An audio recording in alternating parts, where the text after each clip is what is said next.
Hi friends, welcome back to Cookisha. எல்லாரும் நல்லா இருக்கீங்களா? இப்போ நம்ம பார்க்க போகிறது விநாயகர் சதுர்த்தி ஸ்பெஷல் பலகாரங்கள். விநாயகருக்கு பிடிச்சதே கொழுக்கட்டை தாங்க.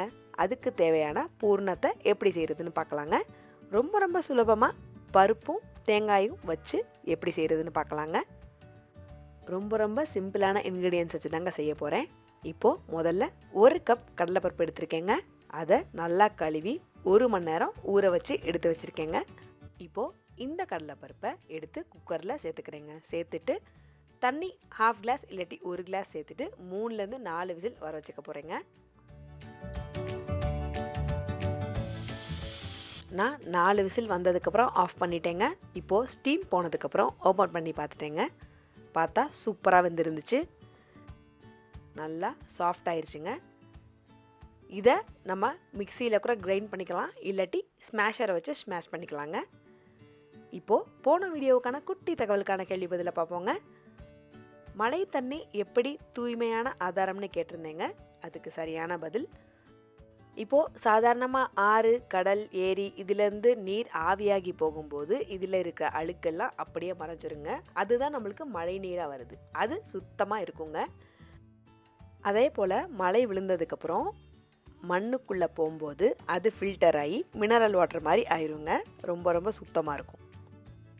இப்போது இந்த பருப்பை நல்லா மசிச்சு எடுத்து வச்சுக்கிட்டேங்க. ஒரு பேன் எடுத்துக்கிட்டேன். அதில் 1 கப் வெல்லத்தை சேர்த்துக்கிட்டேங்க. சேர்த்துட்டு 1/2 கிளாஸ் தண்ணி சேர்த்துட்டு அது கொதிக்க விட்டுட்டேங்க. நல்லா வெல்லம் கரையிற வரைக்கும் கலக்கிட்டே இருக்கணும். மீடியம் ஃப்ளேம்லேயே குக் பண்ணிக்கலாங்க.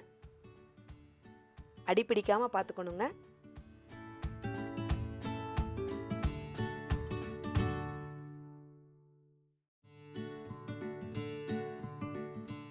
இப்போது நல்லா கரைஞ்சிருச்சுங்க. இந்த சமயத்தில் 4லேருந்து 5 ஏலக்காய் நான் சேர்த்துக்கிறேன். நான் வெள்ளைப்பாகு செய்யும் போதே ஏலக்காயை சேர்த்துக்கிட்டேங்க. ஏன்னா இது கரைச்சி நான் ஃபில்டர் பண்ணி தான் சேர்ப்பேன். எதுலனாலும் கொழுக்கட்டைனாலும் சரி, பூர்ணம்னாலும் சரி, அப்போ இடைஞ்சலாக இருக்காதுங்க. இந்த மாதிரி மெத்தட் ட்ரை பண்ணி பாருங்கள். இப்போது வெள்ளைப்பாகு சூப்பராக ரெடி ஆயிடுச்சுங்க.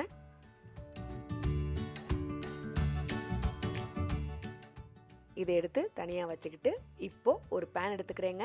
அதில் வெள்ளைப்பாகை ஃபில்டர் பண்ணிக்கிறேங்க. நான் செஞ்ச வெள்ளைப்பாகில் பாதி தாங்க எடுத்திருக்கேன். ஏன்னா இன்னொரு டிஷ்ஷுக்கு அந்த வெள்ளைப்பாகு எடுத்து வச்சுக்கிட்டேங்க. இப்போது இது சேர்த்ததுக்கப்புறம் நம்ம வேக வச்ச கடலைப்பருப்பை சேர்த்துக்கிறேங்க. சேர்த்துட்டு மீடியம் ஃப்ளேம்லேயே 2 நிமிஷம் நல்லா கலக்கி விட்டுறணுங்க. அடிப்பிடிச்சிடக்கூடாது. நான்ஸ்டிக் பேனில் செஞ்சால் இன்னும் கொஞ்சம் ஈஸியாக இருக்குங்க. 2 நிமிஷம் போல் மீடியம் ஃப்ளேம்லேயே நல்லா கலக்கி விட்டுறணுங்க.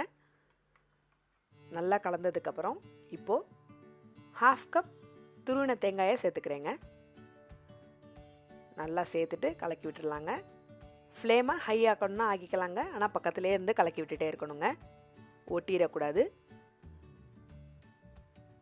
இப்போ நம்ம வெள்ளைப்பாகுலேயே ஏலக்காய் சேர்த்து ஃபில்டர் பண்ணனால ஏலக்காய் மணம் சூப்பராக இருக்குங்க. இடைஞ்சலாக இருக்காது. இப்போது இன்னும் கொஞ்சம் கட்டி கட்டியாக தோணுதுன்னா நீங்கள் ஸ்மாஷ் பண்ணி விட்டுக்கலாங்க. இல்லாட்டி ஒரு வாட்டி கிரைண்ட் பண்ணி கூட எடுத்து வச்சுக்கலாம் மிக்ஸி ஜாரில். இந்த சமயத்தில் 1 ஸ்பூன் நெய் சேர்த்துக்கிறேங்க.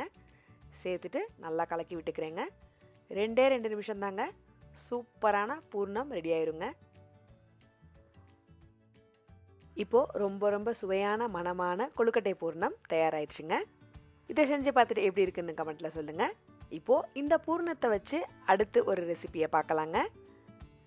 இந்த பூர்ணத்தை வச்சு ராகி கொழுக்கட்டை தாங்க செய்ய போகிறேன். இப்போது 1 கப் ராகி மாவு எடுத்திருக்கேங்க.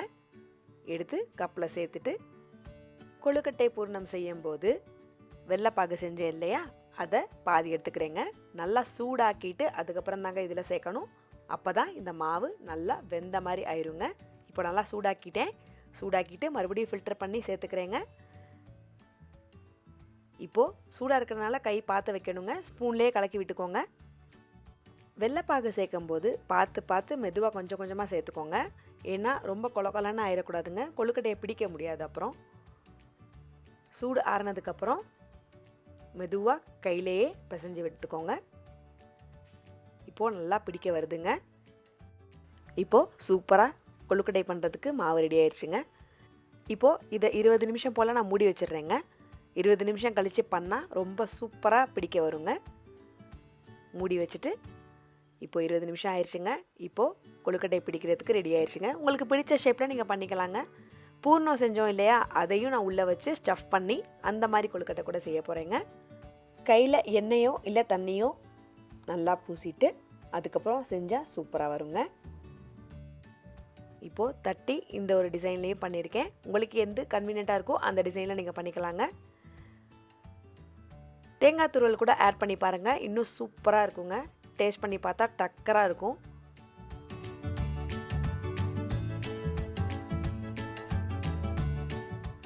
குழந்தைங்களுக்கு நீங்கள் இது ஸ்நாக்ஸாக கூட கொடுத்து விடலாங்க, அவங்களுக்கு கண்டிப்பாக பிடிக்குங்க.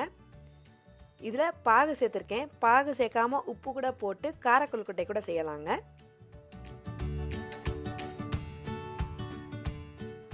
இப்போது நார்மல் பிடி கொழுக்கட்டையை செஞ்சாச்சுங்க. இப்போது ஸ்டஃப்டு கொழுக்கட்டையை செஞ்சிட்ருக்கேங்க. நீங்களும் ட்ரை பண்ணி பாருங்கள், கண்டிப்பாக பிடிக்குங்க. ரொம்ப ரொம்ப டேஸ்டியாக இருக்கும், ஹெல்த்தியானது கூட. இப்போது இந்த வீடியோவுக்கான குட்டி தகவலுக்கான கேள்வி பதிலை பார்ப்போங்க. எந்த நாட்டில் 5 சூரியன் தெரியுதுங்க? இதுதான் இந்த வீடியோவுக்கான கேள்வி. பதில் தெரிஞ்சவங்க கண்டிப்பாக கமெண்ட்டில் சொல்லலாங்க. எந்த நாட்டில் 5 சூரியன் தெரியுது? இப்போது கொழுக்கட்டை ரெடி ஆயிடுச்சுங்க. இப்போது வேக வைக்கிறதுக்கு இட்லி தட்டில் எண்ணெய் தடவி அடுக்கி வச்சிடலாங்க. அடுக்கி வச்சுட்டு 10 நிமிஷம் போல் வேக வச்சாலே ரொம்ப ரொம்ப டக்கரான ராகி கொழுக்கட்டை ரெடி ஆயிருங்க.